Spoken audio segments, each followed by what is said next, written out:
if you go and look at Roman ruins where wine has been made, what's interesting is, first off, the lagar, the place where you crush the grapes, will be at the bottom of the hill. They're not stupid, okay? It's easier to go downhill with your lug of grapes than uphill, right? And here's what's interesting. The always say that the grapevines are planted on the hill, but let's be clear about that. It's not because it was the perfect place where the sun melted the snow first.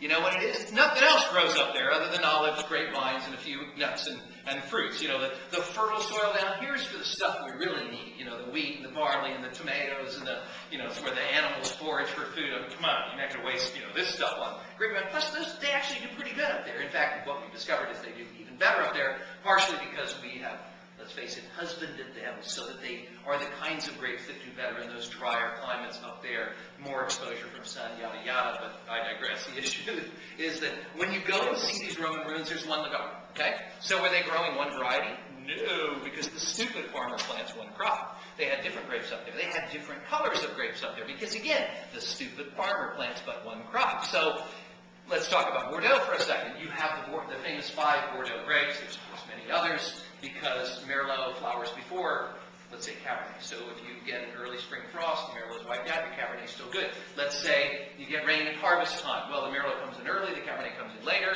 so you're good. You got a crop, something, you didn't get wiped out, so you have different grapes for the same reason. You have red and white grapes alongside each other for the same reasons, because white grapes usually ripen before red grapes do. So white and red grapes both are rolling down the hill in the lugs and being dumped in the lagar and mixed together. And what do you get when you mix red and white together, for the record? Okay. In fact, what are you doing? You're pulling these grapes, you dump them in the lagar, you give them a trod, they start fermenting.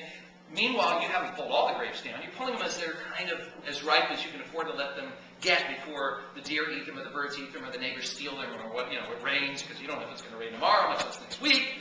So when you get the townspeople together, you get what you can out of there, you dump more in there, and as you're dumping more grapes in there, you're introducing more fresh, sweet grape juice, and the whole thing's fermenting for a week or two, and at some point you get thirsty and you open up the spigot, but fermentation isn't quite done, so it's still a little bit sweet and it's still a little bit sparkling. It's kind of like, it's red and whites mixed together. It's like Sutter Home Whites in sparkling Auslese, something like that. Okay? So can we just say for the record that sweet pink wine is normal? That's what humankind has been drinking for most of our species history. For the record, the people who drink that stuff are normal. Those of us who have, bright family that shatters teeth upon impact, that's a week old, and go, and those who spit out chunks of our gums, we are freaks of nature that we can even drink that wine and enjoy it. Can we just say that?